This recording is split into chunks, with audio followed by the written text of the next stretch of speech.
পশ্চিম বর্ধমান ভারত জাকাত মাঝি পারাগনা মহল আদিবাসী দলের নাম ও পতাকা ব্যবহার করে চলছে অসাধু কাজ। এই অভিযোগ তুলে আসানসোল দুর্গাপুর পুলিশ কমিশনারেটকে স্মারকলিপি প্রদান পশ্চিম বর্ধমান ভারত জাকা মাঝি পারাগনা মহলের সদস্যদের।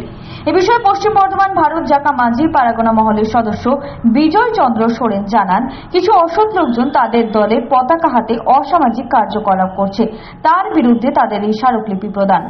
পশ্চিম বর্ধমান আসানসোলে যে কমিশনারেট আছে, পুলিশ কমিশনারেট, তার কাছে আমাদের একটি দাবি, যেটা হচ্ছে আদিবাসীদের সর্ববৃহত্তম সংগঠন ভারত জাকাত মাঝি পারগানা মহল।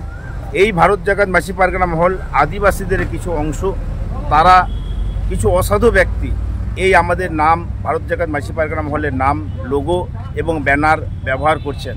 সেই জন্য আমরা পুলিশ কমিশনারেটের কাছে এসেছিলাম যে আমাদের এই এলাকায় অর্থাৎ পশ্চিম বর্ধমান জেলায় যে কোনো ব্লকে যে কোনো জায়গাতে যেন তারা ব্যবহার করতে না পারে, এবং যদি ব্যবহার করেন তার যেন আইনি ব্যবস্থা নিয়ে তাদের পানিশমেন্ট যাতে দেওয়া হয়।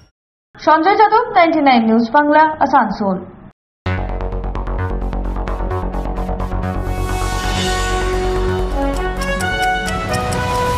আপনারা দেখছেন 99 নিউজ বাংলা। বদলাবো আমরা।